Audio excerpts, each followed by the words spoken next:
Selamat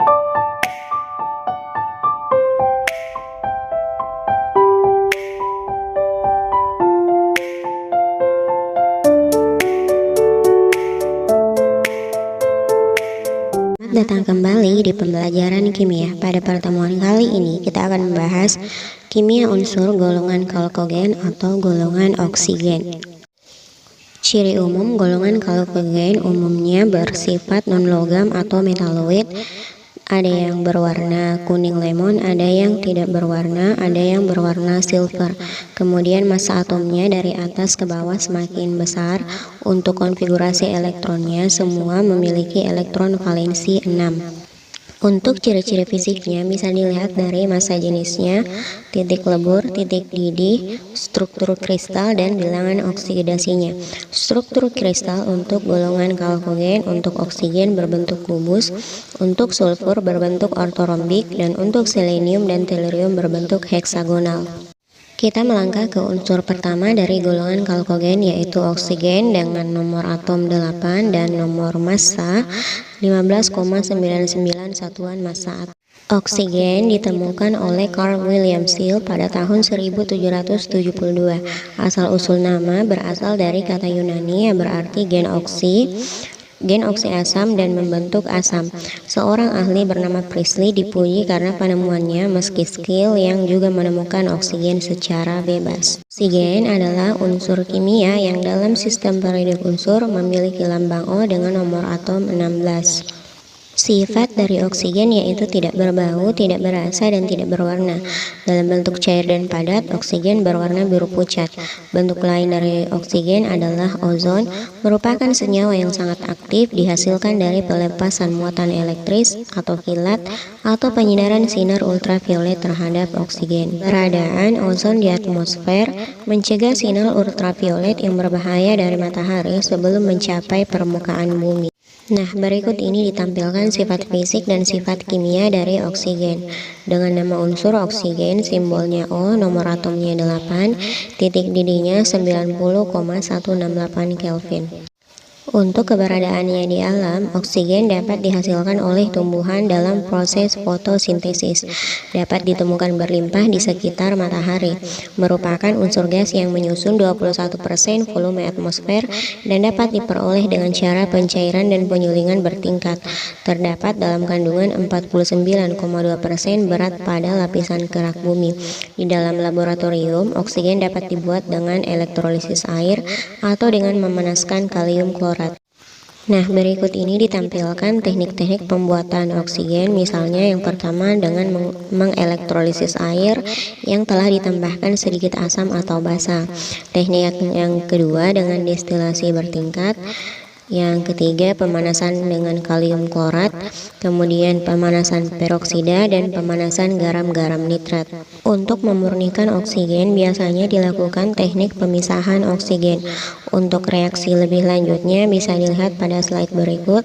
Pertama dengan dekomposisi kalium klorat pada suhu 400 derajat Celcius dan kalium permanganat pada suhu 214 derajat Celcius. Yang kedua, mengelektrolisis kalium hidroksida dengan elektroda nikel menghasilkan oksigen murni.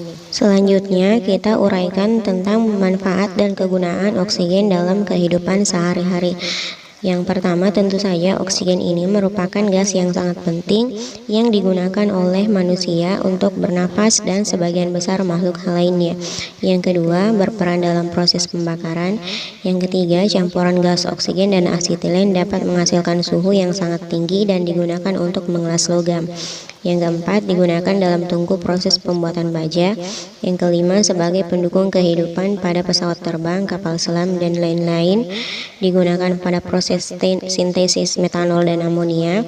Oksigen cair digunakan sebagai bahan bakar untuk rudal dan roket. Selain bermanfaat, oksigen ternyata juga dapat membahayakan. Oksigen secara terus-menerus akan memperbesar pembakaran bermacam-macam yang biasanya tidak terbakar di udara. Suhunya sangat rendah, minus 183 derajat Celcius. Oksigen merupakan support pembakaran. Dengan kelebihan oksigen, maka daya pembakaran menjadi lebih besar. Itulah mengapa angin pembawa oksigen menjadi pembunuh nomor 1.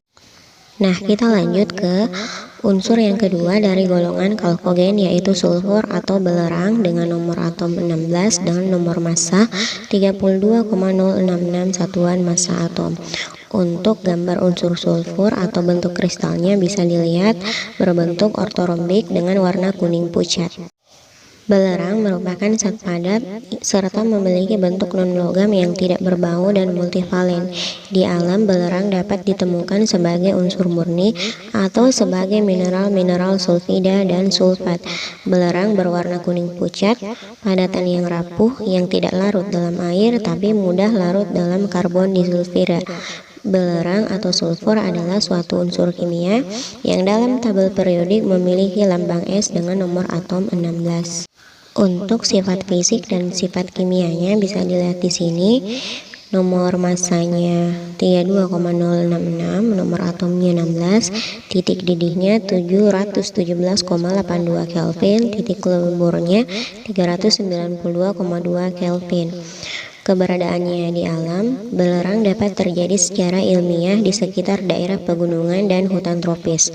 Belerang dapat dihasilkan secara bebas dari sumber mata air hingga endapan garam yang melengkung sepanjang lembah Gulf di Amerika Serikat. Belerang digunakan untuk membuat beberapa senyawa penting dalam industri seperti asam sulfat, asam sulfit, belerang dioksida. Kemudian belerang juga digunakan dalam kedokteran sebagai obat sulfat. Dan yang ketiga, belerang digunakan dalam industri korek api, vulkanisasi karet, obat celup, dan bubuk mesiu atau bahan peledak. Selain digunakan dalam dunia industri, sulfur juga digunakan dalam bidang pertanian, misalnya berperan penting dalam tanaman. Sulfur dapat berfungsi sebagai pembentukan asam amino dan pertumbuhan tunas, serta membantu pembentukan bintik akar bagi tanaman, juga dalam pertumbuhan anakan pada tanaman. Sulfur berperan dalam pembentukan klorofil serta meningkatkan ketahanan terhadap jamur. Gejala kekurangan sulfur pada tanaman pada umumnya mirip dengan kekurangan unsur nitrogen, misalnya daun berwarna hijau, mudah pucat, hingga mengalami kekerdilan. Untuk kecantikan, sulfur bermanfaat untuk merangsang kolagen, serat yang membuat kulit tampak lebih kencang, serta dapat mengurangi kerutan pada wajah. Dengan minum suplemen sulfur setiap hari, maka dalam waktu 6 minggu akan terlihat hasilnya. Selain berguna untuk kehidupan, ternyata sulfur juga memiliki dampak yang berbahaya bagi kehidupan manusia. Misalnya senyawa-senyawa belerang yang bertindak sebagai zat pencemaran udara dan sangat berbahaya seperti sulfur dioksida dan sulfur trioksida. Sulfur dioksida dapat terbentuk pada pembakaran batu bara yang mengandung belerang dan pemanggangan biji sulfida. Dan sulfur dioksida ini dapat larut dalam air.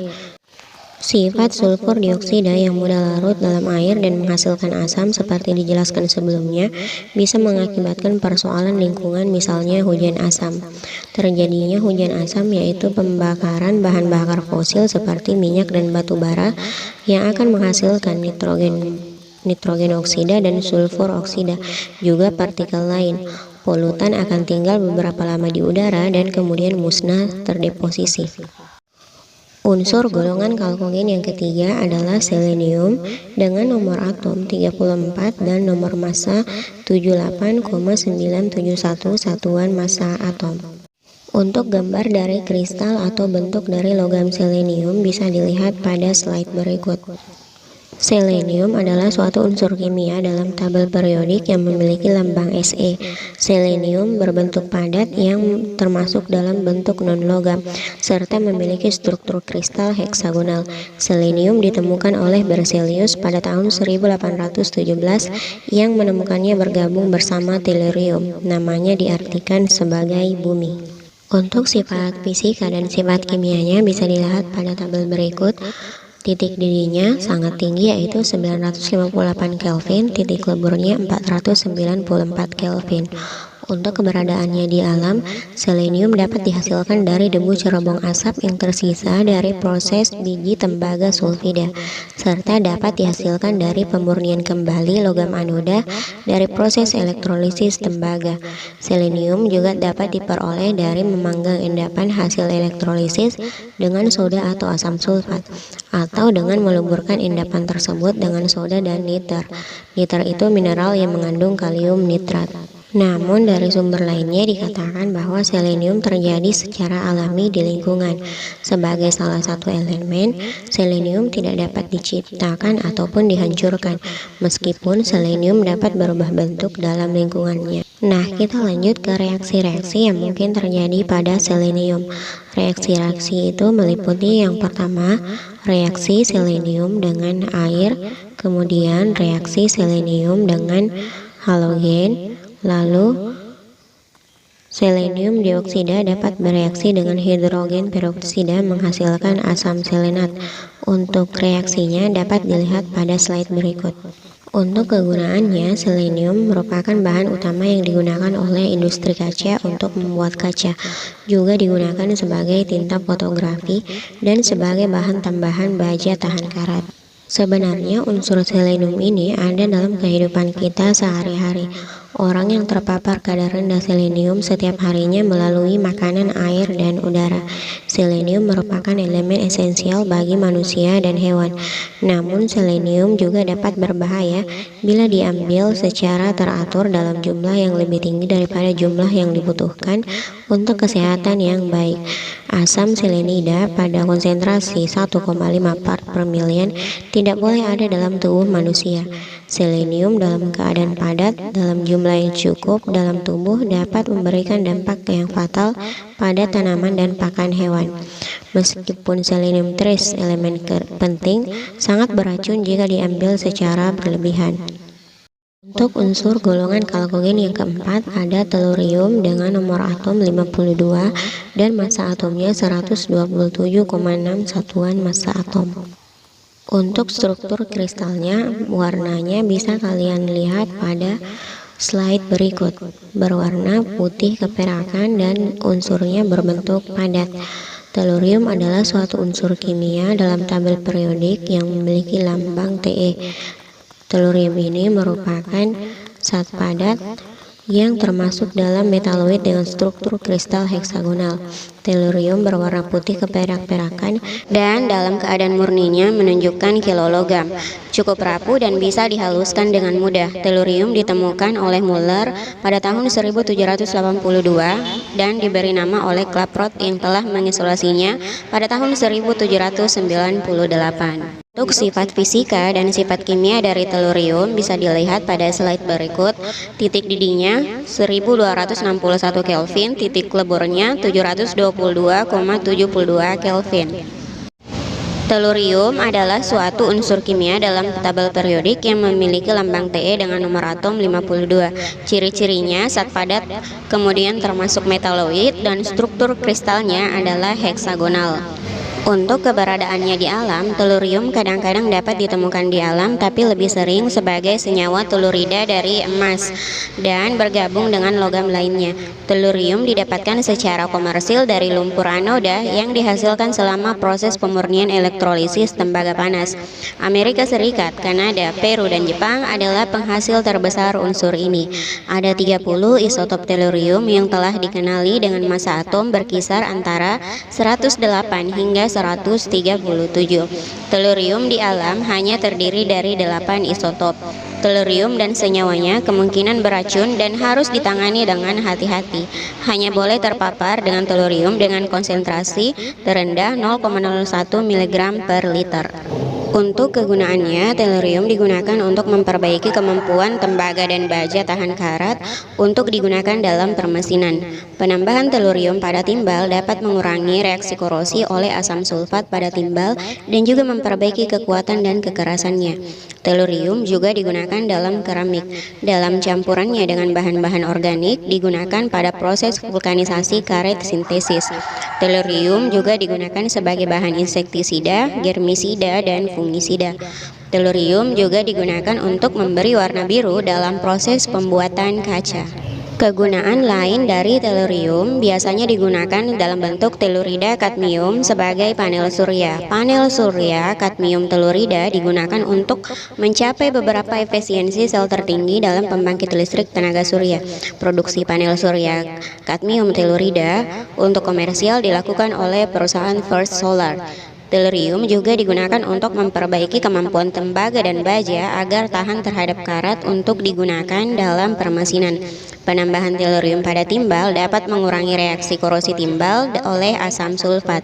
Tellurium dapat digunakan untuk memvulkanisir karet atau karet yang digunakan dengan cara ini bisa tahan panas.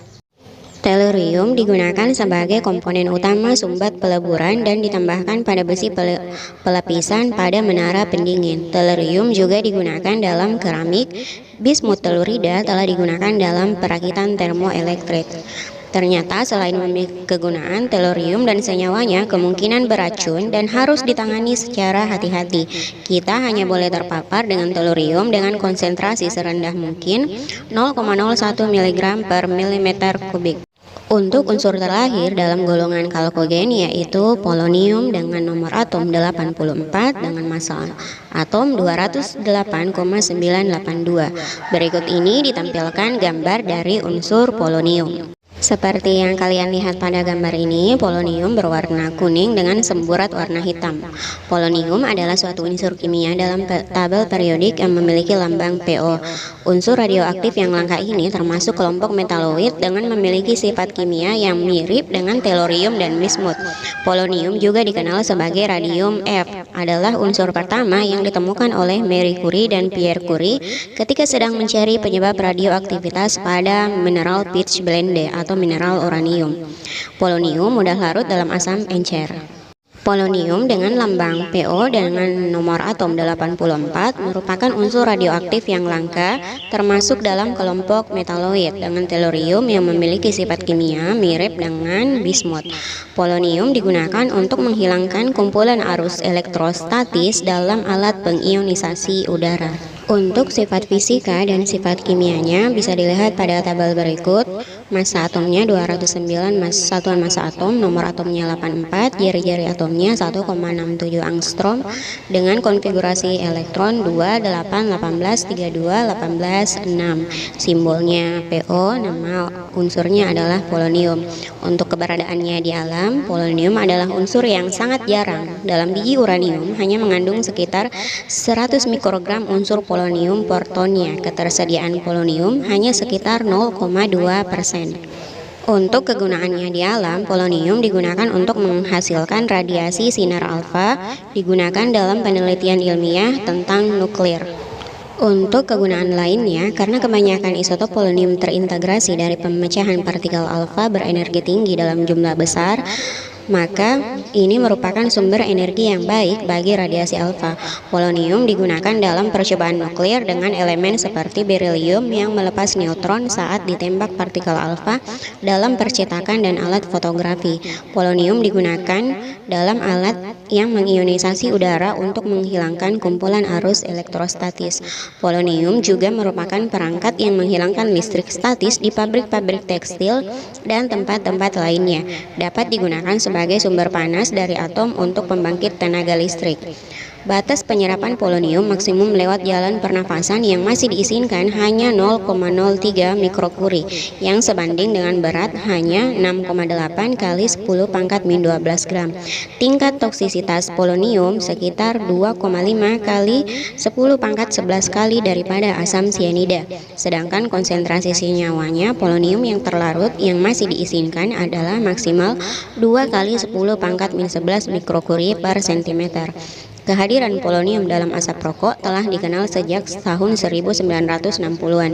Beberapa perusahaan terbesar di dunia tembakau diteliti untuk menghapus substansi ini. Nah, itu tadi pembahasan kita tentang materi unsur kalkogen. Agar pemahaman kalian lebih mantap, silahkan kerjakan latihan berikut. Untuk pertemuan selanjutnya, materi yang akan kita bahas adalah golongan halogen, golongan 7A.